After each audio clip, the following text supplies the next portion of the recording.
नमस्कार दोस्तों, आज फिर मैं हाजिर हूँ एक और सच्ची घटना के साथ। दोस्तों, आज की जो सच्ची घटना है वो उत्तर झारखंड के रांची की है।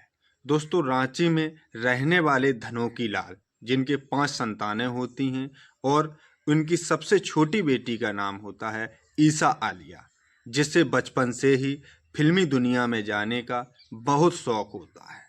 वो बचपन से ही सोचती है कि मैं एक एक्टर बनूंगी, लेकिन धनोकी लाल की माली हालत ठीक नहीं होती है, तो वो उस बेटी को कुछ ज़्यादा करा नहीं पाते। लेकिन बेटी को जनून होता है छोटे से ही कि वो कुछ करेगी, वो फिल्मी दुनिया में जाएगी, लेकिन वो कोई ट्रेनिंग नहीं ले पाती। पर वो उसके घर में जो टीवी लगा रहता है उसी पर कलाकारों को देखकर वो सीखना शुरू कर देती है।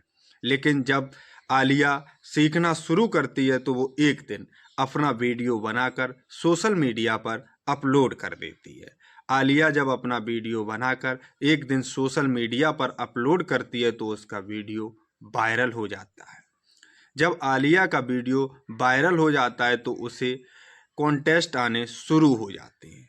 तो आलिया एक झारखंड की कंपनी का कॉन्टेस्ट साइन कर लेती है और वहाँ पर वो काम करना शुरू कर देती है। जब ईसा वहां जाकर झारखंड में एल्बम बनाना शुरू कर देती है तो उसके एल्बम हिट होना शुरू हो जाते हैं।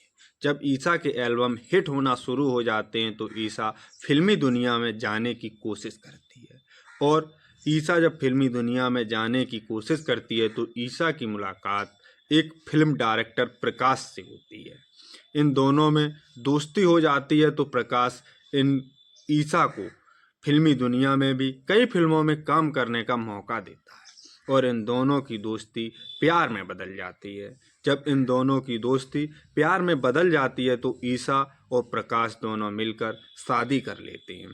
जब ये दोनों शादी कर लेते हैं तो 1 साल बाद इनके एक बच्ची होती है। बच्ची को लेकर ईसा एक फ्लैट में रहना शुरू कर देती है जहां इसके साथ प्रकाश भी रहता है। ये दोनों वहीं रहते हैं। रहने के साथ साथ एक दिन ईसा प्रकाश से फ़ोन करती है कि मुझे अपने घर कोलकाता जाना है।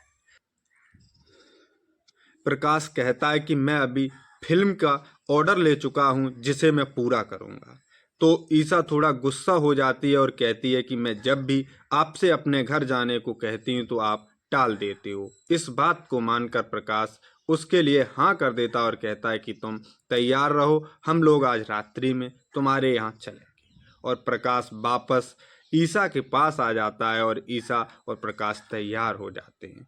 फिर प्रकाश कहता है कि क्यों ना हम लोग रात्रि में निकलें। इस बात को ईसा मान जाती है और दोनों रात्रि में निकलने के लिए तैयार हो जाती हैं। जब ईसा इस बात को मान जाती है तो प्रकाश एक होटल से खाना लाकर ईसा को खिला देता है और दोनों वहीं सो जाते हैं और रात्रि में ये दोनों निकल जाते हैं। लेकिन ईसा के यहाँ कोलकाता प्रकाश अकेला पहुंचता है, उसके साथ ईसा नहीं पहुंचती। और जब ईसा नहीं पहुंचती है तो बीच में एक ऐसी घटना घटित होती है जिसके चलते ईसा इस दुनिया को हमेशा हमेशा के लिए छोड़कर चली जाती है। प्रकाश उसको लेकर एक थाने में पहुंच जाता है और पुलिस से कहता है कि सर, हमारी पत्नी की डेड बॉडी पीछे हमारी गाड़ी में पड़ी है। इसको सुनकर पुलिस भी तंग रह जाती है और पुलिस उसकी पत्नी की डेड बॉडी को निकालकर प्रकाश से पूछताछ शुरू कर देती है। वो पूछती है कि आखिर ये कैसे हुआ। तो प्रकाश बताता है कि सर, हम और हमारी पत्नी अपने घर से अपने ससुराल के लिए निकले थे। रास्ते में आकर 5 बजे के समथिंग हमने अपनी गाड़ी एक जंगल में खड़ी की, जहाँ पर हमारी बगल की सीट पर हमारी पत्नी और हमारी बच्ची सो रही होती है और मैं टॉयलेट के लिए नीचे उतरा। जब मैंने पीछे मुड़कर देखा तो हमारी गाड़ी में 3 व्यक्ति झांक रहे होते हैं। जब मैंने उन्हें रोकने की कोशिश की तो उनके साथ हमारी हाथापाई शुरू हो गई। जब उन व्यक्तियों से हमारी हाथापाई शुरू हो जाती है तो शोर सुनकर हमारी पत्नी ईसा गाड़ी से बाहर आ जाती है।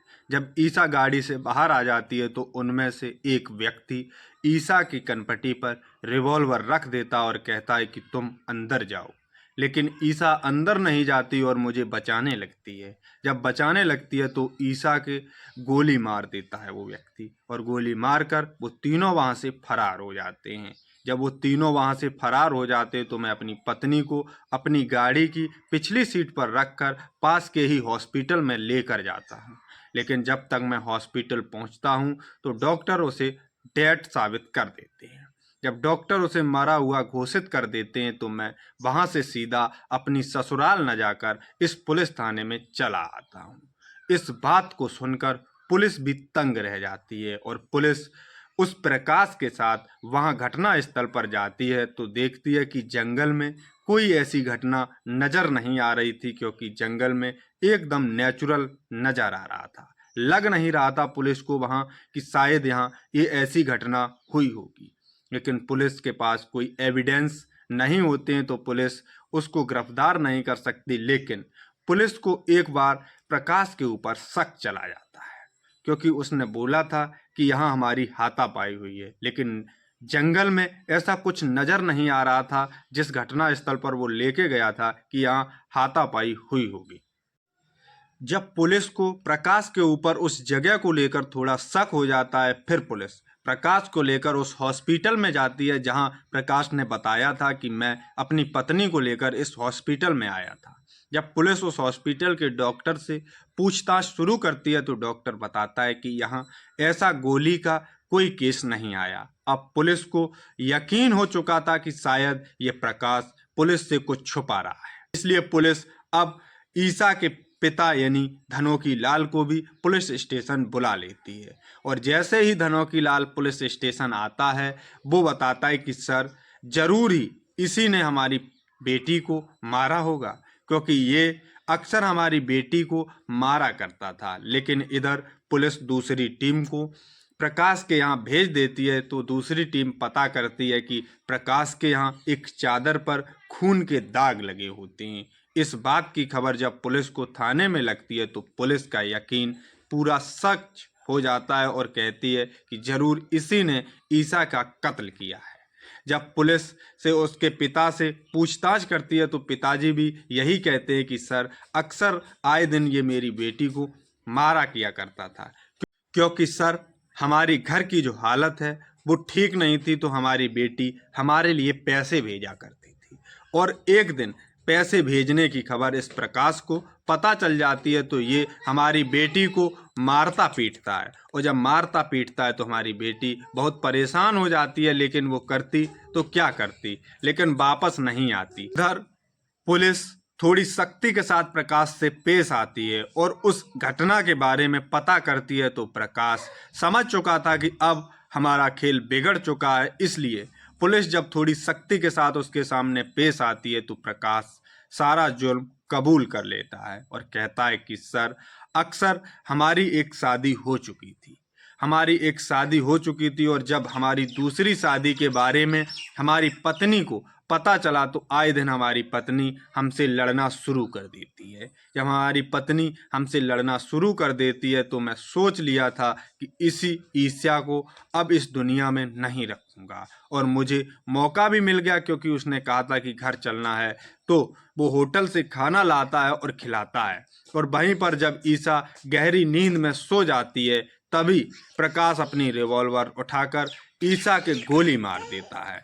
दोस्तों, जब इतनी दर्दनाक घटना उसके पिता ने सुनी, पिता की आंखों में पानी का समंदर बह उठा।